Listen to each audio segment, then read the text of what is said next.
Okay, welcome back to round 10 of the Horsham Cricket Association. Mackenzie, it is only 3:30 and most of the games are finished. It's like juniors all over again. It's great. Probably a few less no balls and wides, that's for sure. But definitely some good cricket in some very hot conditions. Kicking things off at Cameron Oval with the top of the table clash between Lahara and West Wimmera.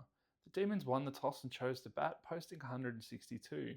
Jackson Hoffman top scored with 30, with handy contributions from Harrison Hoffman and skipper Josh Mahoney. But it was the Warriors that kept things tight. Nathan Alexander picked up 2 for 10 off his 4 overs, and Josh Lees and Barry Alexander picked up a pair each. In reply, the Warriors were in control for most of the run chase. Mitch Dallenberg anchored the innings with 39, while Brody Kramer added a solid 48, and Alexander finished things off with an unbeaten 37. The Warriors passed the target with 3 wickets down and plenty of time to spare. It was a confidence performance and put them on the top of the table once again. Now to Central Park in Stawell, where a tight finish saw the Bull Ants edge past Wits Great Western. The Bull Ants won the toss and sent the combine into bat, and the host responded with a solid total of 183. Skipper Aidan Gravested led from the front with a composed 61, while Zachary Marrow added 42 in an innings built on partnerships. For the Bull Ants, Justin Coombe was the standout with 5 wickets, applying constant pressure through the middle overs. Chasing 184, the Bull Ants were made to work. Jason Harris set the tone with 39, and contributions right down the order kept the chase alive.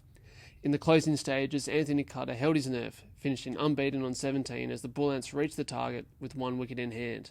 A hard-fought contest decided late, and a valuable win for the Bull Ants away from home. Now to City Oval, where the Tigers held off Colts in a high-scoring contest. The Colts won the toss and sent the Tigers in, and the host made the most of it, piling on 201 for just 4.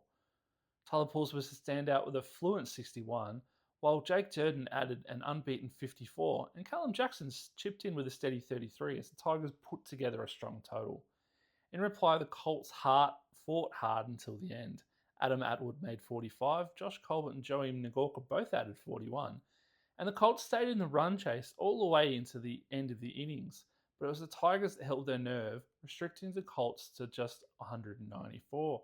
It was a tight finish at City Oval and a valuable win for the Tigers in an entertaining, high-energy match. Tyler, Horsham Tigers got the win over the Colts today. Obviously a tight one and a long one in a hot day. Yeah, how was it to get the win? Yeah, unreal, get the win. Second win on the board, so that's always a bonus. I think we started really well. We had a good opening partnership, and then we were able to bat our full overs, which for us doesn't happen very often, but we're able to build some solid partnerships and stuff. And then with the ball, I think we bowled pretty well. Took, I think, all our chances, except for one pretty tough one. But yeah, that's cricket, catches win matches. So. Next to Anzac Park in Warwicknabil, where Lubeck Matoa produced a dominant all-round performance against St Mary's. The Mudlarks won the toss and sent the Saints into bat.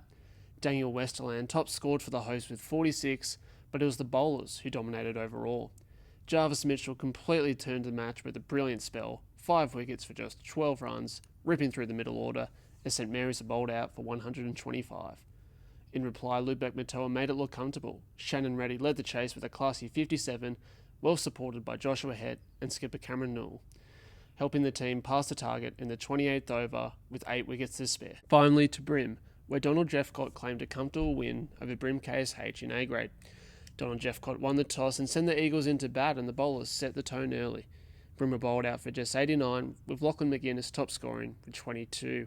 Will Noble was outstanding with 3 wickets, while Cooper Anderson and Jake Needs picked up 2 each in a disciplined all-round effort. In reply, Donald Jeffcott made light work of the chase. Cooper Anderson led the way with a steady 26 before Kobe Westerland finished things off unbeaten on 28. The visitors passed the target with 4 wickets down and with plenty of time in hand.